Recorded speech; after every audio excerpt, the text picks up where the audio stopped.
अब खबरें विस्तार से। पिछले 2 सालों में महाराष्ट्र की राजनीति काफी बदली है और इस बदली हुई राजनीति का असर 2024 लोकसभा चुनाव में साफ दिख रहा है। महाराष्ट्र लोकसभा चुनाव में महायुति और महाविकास आघाड़ी ने एक भी मुस्लिम को टिकट नहीं दिया है। ऐसे में मुस्लिमों का झुकाव अप्रत्याशित तौर पर उद्धव ठाकरे की तरफ दिख रहा है। वो कैसे, आपको बताते हैं। फरवरी महीने में मुंबई में एक पार्टी कार्यकर्ता बैठक को संबोधित करते हुए महाराष्ट्र के पूर्व मुख्यमंत्री उद्धव ठाकरे ने कहा था कि मुस्लिम समुदाय शिवसेना के साथ आ रहा है क्योंकि उनका हिंदुत्व का ब्रांड बीजेपी के हिंदुत्व के ब्रांड से अलग है।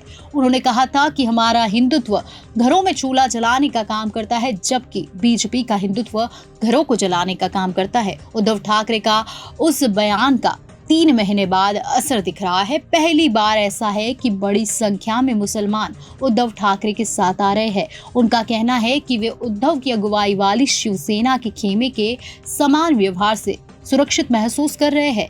सेना के संस्थापक बाल ठाकरे को हिंदू हृदय सम्राट कहा जाता था। अब उनके बेटे उद्धव ठाकरे राज्य में समावेशी राजनीति का नया चेहरा बनकर उभर रहे हैं। इस मामले में वह कांग्रेस को भी पीछे छोड़ रहे हैं। जलगांव में कई शैक्षणिक संस्थान चलाने वाली इकरा एजुकेशनल सोसाइटी के अध्यक्ष अब्दुल करीम ने उन्होंने कहा है कि उद्धव ठाकरे के मुकाबले मुस्लिम दृष्टिकोण में बदलाव आया है। उन्होंने कहा कि बाला साहेब ठाकरे भड़काऊ भाषण देते थे जिससे मुसलमान असहज हो जाते थे। उद्धव ठाकरे के साथ मैंने महसूस किया कि उन्होंने कभी भी सांप्रदायिक संघर्ष भड़काने वाली कोई बात नहीं कही। जलगांव लोकसभा सीट पर बीजेपी की स्मिता उदय वाघ का मुकाबला शिवसेना यानी यूबीटी गुट के करण पवार से है। सालार को लगता है कि पहली बार मुसलमान जलगांव में उद्धव ठाकरे की शिवसेना को वोट देने के लिए कतार में खड़े होंगे।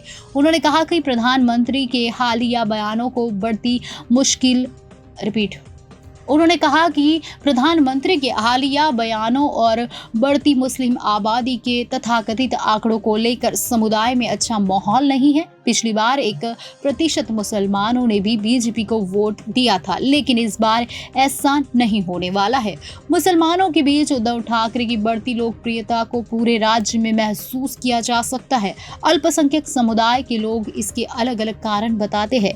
शिवसेना यानी यूबीटी के मालेगांव मध्य क्षेत्र के अध्यक्ष मोहम्मद आसिफ पुराने शिव सैनिक है। जब एकनाथ शिंदे पार्टी से अलग हुए तो वह उद्धव ठाकरे से मिलने पहुंचे। आसिफ ने कहा कि मैं शिवसेना अल्पसंख्यक विंग का उपाध्यक्ष था। मैंने उद्धव जी से अल्पसंख्यक विंग का पुनर्गठन करने के लिए कहा। उन्होंने कहा था कि ऐसा कोई विंग नहीं होगा क्योंकि शिव सैनिक के बीच कोई विभाजन नहीं हो सकता। ये बात मेरे दिल को छू गई। मालेगांव धुले संसदीय सीट के अंतर्गत आता है जहां बीजेपी का मुकाबला कांग्रेस से है। उन्होंने कहा कि यहां तक कि अगर शिवसेना का उम्मीदवार होता तो भी अल्पसंख्यक समुदाय के लोगों ने बड़ी संख्या में मतदान किया है। मालेगांव के सामाजिक कार्यकर्ता खलील अब्बास अखबारों के लिए भी लिखते हैं। अब्बास कहते हैं कि इलाके के मुसलमान 2008 के मालेगांव विस्फोट से आगे बढ़ गए हैं। लोगों में कुछ नाराजगी है क्योंकि आरोपी बाहर है, लेकिन समाज आगे बढ़ चुका है। अब्बास के मुताबिक मुस्लिम समुदाय के पास उद्धव ठाकरे पर भरोसा जताने के कई कारण हैं। उन्होंने कहा कि जब वह सीएम थे तब अजान के लिए लाउडस्पीकर के इस्तेमाल को लेकर विवाद हुआ था। कई आरोपों के बावजूद उन्होंने लाउडस्पीकर के इस्तेमाल पर प्रतिबंध नहीं लगाया। ये मुस्लिम समुदाय के लिए आश्चर्य की बात थी और उन्होंने इसे सकारात्मक रूप से लिया।